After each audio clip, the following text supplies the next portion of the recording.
공공신사 인물탐방 시간입니다. 오늘은 신상진 의원님 만나봅니다.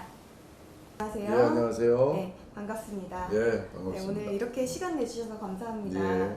의원님께서는 서민과 약자를 위한 네. 입법 활동을 많이 해오신 걸로 제가 알고 있는데요. 그 가운데서 오늘 몇 가지 여쭤볼까 합니다. 네. 네. 장애인 활동 지원에 관한 법률 개정안을 대표 발의하셨는데요. 이 장애인 활동법 개정안 발의 배경에 대해서 또 주요 내용을 소개 부탁드립니다. 제가 올 초에 장애인 중에도 이제 그 발달 장애인, 그 중에서도 자폐성 장애인 지원에 관한 법률 또 토론회를 했었습니다. 네. 근데 거기에서 이제 자폐성 장애인 부모들, 가족들 이렇게 또 관련 단체들 많이 오셨는데 1만 명의 서명을 저한테 이제 전해 주셨어요. 내용이 여러 가지가 있습니다. 자폐성 장애인이 우선 병원 치료를 받는 데 있어서 일반인들은 간단하게 치료받으면 되는 것도 전신 마취를 해야 돼요. 자폐성 장애인이 이렇게 막 행동이 이렇게 막 차분하게 있지를 않으니까 그래서 그런 걸 또 보험이 안 돼요. 마취하는데. 네. 그러니까 충치 하나 뽑는데도 아주 힘든 그런 것과 또 아울러서 또 크게 또 요구하는 그런 민원 중에 하나가 자폐성 장애인을 참 보호하기가 힘드니까 활동 보조인 제도가 있어요. 장애인과 네. 또 노인 장기요양보험법에 의한 활동 보조인들이 하려고 하질 않는데요. 그러니까 가족들이 할 수 없이 돌봐야 되는 그런데 그럼 또 생계를 또 못 이어가고 그 활동 보조인들을 쓸 수 있도록 가족이 할 수 있도록 하는 그런 법률 개정안입니다. 그래서 그것을 이번에 이제 대표 발의를 해가지고 지금 고용복지원에서 다룰 예정입니다. 네, 아무래도 의사협회를 하셨던 경력도 있으시고 현재 보건복지위원회 네. 위원으로 활동하고 계시니까 장애인들에 대한 그런 애정과 네. 입법 활동을 활발하게 하고 계시는군요. 네. 네. 그래서 희귀 질환을 앓고 있는 이 12개월 된 아기 엄마가 보내온 안타까운 사연까지 제가 들었습니다. 그래서 장관고시까지 바꾸게 되었다고 들었는데요. 정확히 어떤 내용인지 궁금합니다. 작년에 이제 제가 보건복지위원회 상임위 활동을 시작하자마자 저에게 그 이메일이 하나 들어왔어요. 12개월 아이를 둔 엄마인데 내용이 특발성 확장성 심근증이라고 하는 그런 희귀 질환의 네.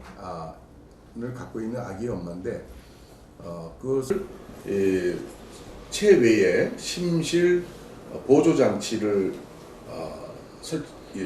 를 달고 살아야 되는데 아이가 거기에 대한 이 시술비가 1억 2천만 원이 드는 거예요. 자기 부담이 보험이 안 돼가지고 그래서 희귀 질환에 대해서 5%까지 자기 부담을 5%만 하는 그런 제도가 있습니다. 그래서 그러한 제도에 이것을 편입시켜 달라 하고 제가 복지부 장관께 상임위원회 전체에서 제가 그것을 이제 그 엄마의 입장을 대변했습니다.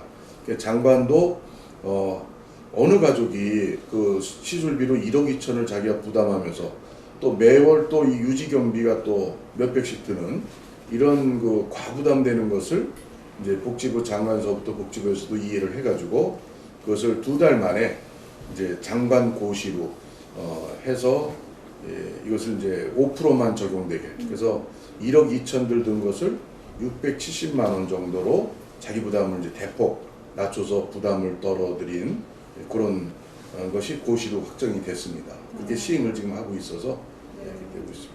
1억 2천에서 670까지 이렇게 네. 확 낮췄으면 아무래도 서민들의 부담이 많이 줄겠네요. 네, 고맙습니다.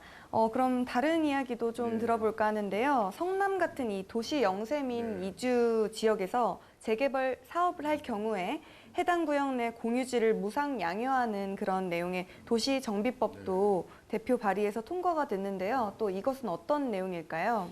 예, 우선 제가 18대, 19대, 20대 국회에서 계속 법안을 발의했던 건데 드디어 이제 2016년 1월 제 날짜도 기억에 하도 제가 열심히 또 집요하게 네. 또 필수적으로 제가 필요한 법안이라서 추진해서 1월 8일 날 2016년 1월 8일 날 국회 본회의를 통과한 법안인데 우리 성남 이제 중원구에 제가 지역구인데 성남 중원구 같은 곳은 1970년대 청계천의 철거민들이 집단으로 이주해서 형성된 네. 아주 그 기반시설도 안 돼 있고 낙후된 도시예요.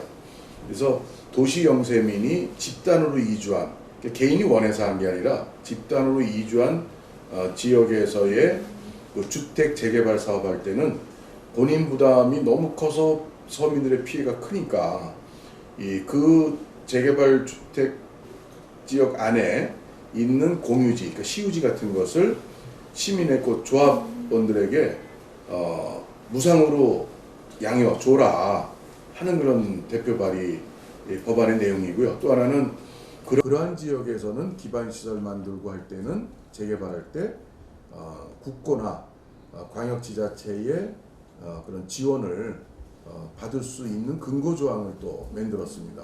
네. 그래서 그것이 법안이 통과돼서 지금 이제 성남 같은 곳에 재개발할 때 그 시유지가 무상으로 양해돼서 좀 서민 재개발 지역에 도움이 많이 되고 있습니다. 네. 그러면 도시 영세민 이주 지역에서도 강제 철거된 철거민들이 굉장히 도움을 받을 것 같네요. 그렇습니다. 네, 감사합니다. 또 다른 내용으로는 건보료를 매길 때 대출금은 빼고 매기는 법도 내셨다고 들었는데요. 이렇게 되면 자영업자나 은퇴하신 분들의 그런 부담이 상당히 줄어들 것 같습니다. 이 자세한 내용은 어떻게 될까요? 네, 지금 현행 제도는 1가구 1주택, 그러니까 실주거 용도로 집을 갖고 있는데 또는 전세를 살고 있을 때 대출금을 받았을 때 대출금까지 포함해서 그 총 집값으로 또는 총 전세금으로 해서 이제 건강보험료, 지역 건강보험료 그 부가 비용을 거기에 기준으로 해서 합니다. 그러니까 대출금 하나도 없이 집 갖고 있는 사람이나 전세 살고 있는 사람과 돈 없어서 대출금을 받아서 살고 있는 사람의 경우 똑같이 취급을 하는 거예요. 그래서 제가 이것도 19대 때 국회에서도 대표 발의했다가 통과가 안 됐다가 20대 국회 들어와서 또 제가 그것을 대표 발의했습니다. 그러니까 조건은 그러니까 뭐 강남에 큰 집을 대출 받아서 10억을 대출 받아서 뭐 50평 아파트를 강남에 크게 큰 집에 살고 있다. 그런 경우는 이제 해당이 안 되고요. 이제 국민주택 규모 이하로 서민주택에 대출금을 받아서 전세나 집을 소유하고 있는 사람에 한해서 이제 그런 조건을 둔 거죠. 그래서 그것이 20대 지금 보건복지위원회에서 7월 초에 7월에 보건복지 상임위 전체회의를 통과했습니다. 결국 이거는 이제 뭐 본회의까지 뭐 통과는 이제 무사하게 되는 걸로 보여지는 상황입니다. 네. 말씀하신 게 굉장히 실용적이고 유용할 것 같네요. 네. 네. 또 존엄사법에 대해서도 얘기를 나눠보고 싶은데 지난 19대 때 대표가 발의하신 일명 존엄사법, 이 현재 국회를 통과해서 시행한 지 1년 5개월째를 맞이하고 있습니다. 그런데 이 법의 발의 동기가 특별히 있으셨다고 들었는데요. 예, 그거는 제가 18대 국회, 2009년도 경우에 생각이 나는데 그때 그 세브란스 병원에서 그 식물인간이 돼서 중환자실에서 인공호흡기를 달고 사시는 할머니가 그 가족들이 자신의 어머니는 평소에 드라마 같은 걸 보면서 나는 저렇게 인공호흡기 달고 억지로 희망 없는 그런 단순한 생명 유지를 그렇게 살고 싶지 않다라는 말을 자녀들이 평소에 들었대요. 그래서 그런 것을 근거로 해서 이제 소송을 걸었어요. 인공호흡기를 좀 자기 어머니로부터 떼달라. 네. 제가 알기로 78세 된 할머니인데, 그러니까 이제 병원 측에서는 그 과거에 보라매 병원 사건이라고 2000년도에 있었던, 그래서 의사가 유죄를 받았어요. 인공호흡기를 부착했는데 그거를 가족의 요구로 인공호흡기를 떼줬다가 환자가 이제 사망한 경우에 또 다른 가족이 또 그걸 이제 소송을 걸어서 의사가 살인방조죄로 이렇게 구속까지 되는 사안이 그래서 재판받고 판결 난 게 2000년도예요. 네. 이제 그런 또 사례가 있기 때문에 그 병원에서는 인공호흡기 같은 것을 생명 유지 장치, 연명 의료 장치라고 그러는데 그런 것을 한번 이렇게 설치해 놓으면 그것을 제거하지를 잘 않으려고 그래요. 그래서 가족이 소송을 걸어서 대법원까지 가서 판결이 그 인공호흡기 부착한 것을 제거해라 라는 판결이 났어요. 그래서 그 판결 때문에 사회적으로 굉장히 그때 큰 이슈가 됐어서 제가 그것을 하나의 판결이 아니고 그것을 환자의 입장에서 그러니까 말기 환자죠. 의학적으로 소생 가능성이 전혀 없는 말기 암 환자나 소생 가능성이 없는 환자에 대해서 거기에 한해서 단순한 연장 장치, 인공호흡기, 또 투석, 또 항암제 뭐 이런 치료해봤자 소용이 없는 그런 환자 경우. 이제 단 예외는 이렇게 환자 의식이 없고 환자에게도 말기 환자에게 이 음식물을 튜브로 넣어주는 거 있어요. 그런 거는 그건 예외입니다. 네. 그러니까 그거는 그런 거 빼고 다른 단순히 생명 연장 장치를 소생 가능성이 전혀 없게 의사의 판정을 받은 그런 환자의 경우 그것을 본인의 의사와 또 가족의 100% 찬성으로 해서 그 제거할 수 있도록 하는 법을 제가 18대 국회 19대 내놨는데 19대 국회 거의 끝날 무렵 이것도 2016년 1월 8일 날 국회 본회의를 통과돼서 지금 시행이 되고 있습니다. 네. 어떻게 한마디로 보면은 가족들과 환자들에게 자기결정권을 높여준 그런 그렇습니다. 사례라고 볼 수가 있을 것 같은데요. 네, 또 한편으로는 지역 현안 중에서 지하철 유치가 굉장히 큰 이슈인 것 같습니다. 현재 지하철 유치 상황은 어떻게 진행되고 있나요? 네, 현재 최근에 7월 초에 기획재정부에서 예비 타당성 조사가 최종 통과된 노선이 있습니다. 그게 수서역에서 광주 삼동까지 그리고 중간에 저희 지역구의 모란역 그 세 개 역이죠. 수서, 모란, 광주. 약칭 수광선이라고 그래요.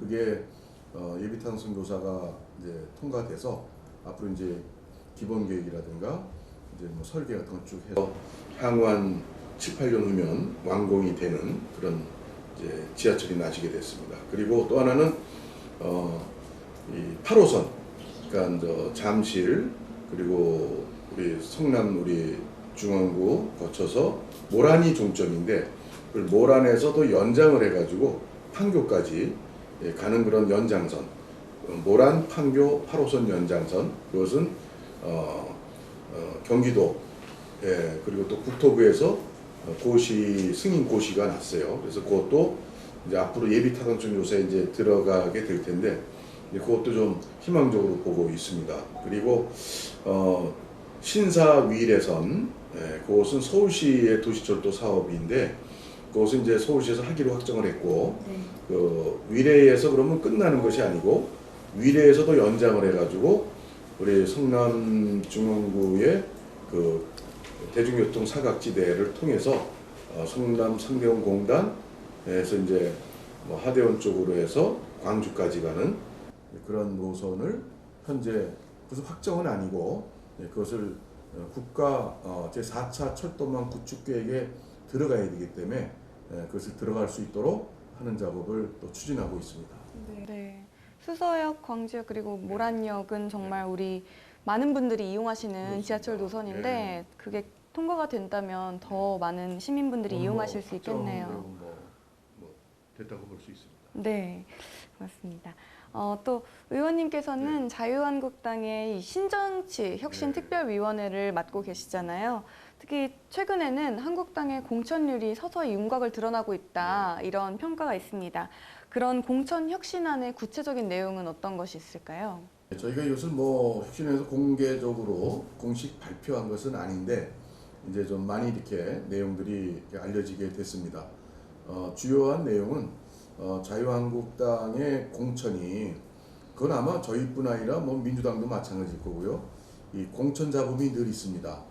그래서 그런 것을 좀 더 우리 국민의 눈높이에 맞춰서 국민 공감 공천을 하자. 중요한 것이 당 대표에 의한 어떤 일방적인 자기 사람 심기 방식이 아니고 공천 룰, 정확한 룰에 의해서 그 시스템에 입각해서 공천을 하자.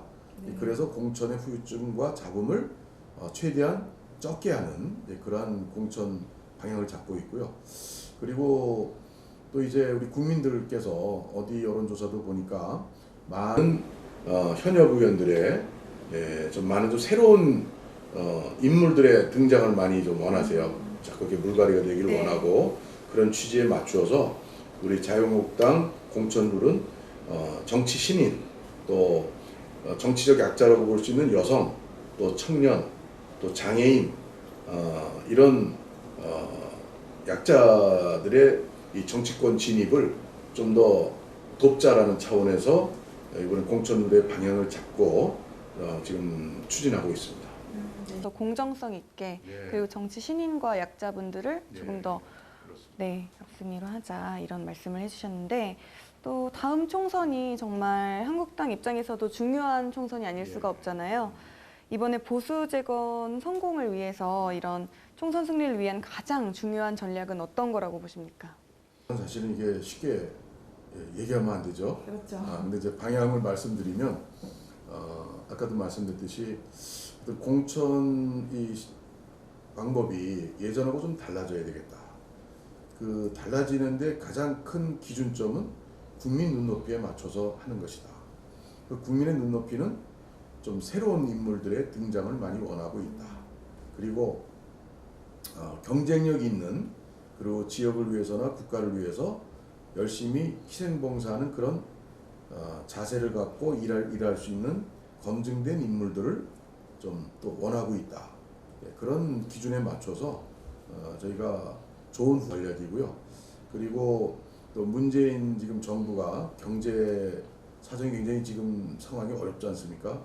또 안보에 대해서도 국민들의 걱정이 크고 그래서 그런 문재인 정부에 대한 어떤 정권 중간 이제 평가 이런 이제 시기가 되기 때문에 저희가 이제 그런 경제 살리기 우리 보수의 좀 대통합을 경제 살리는 그런 능력 있는 정당의 또 후보들의 모습을 부각하면서 우리가 선거를 이제 승리해서 힘 있는 야당 또 여당의 독주를 견제할 수 있는 야당의 존재를 우리가 만들어내야 된다는 게 그런 중요한 전략 방향입니다. 네, 보수 대통합을 통해서 힘 있는 야당을 네. 만들어내고 싶다 이런 말씀까지 해주셨습니다. 네. 오늘 인터뷰 고맙습니다. 예, 감사합니다. 감사합니다. 네, 한국방송통신사 인물탐방 시간은 여기까지입니다. 시청해주신 여러분 고맙습니다.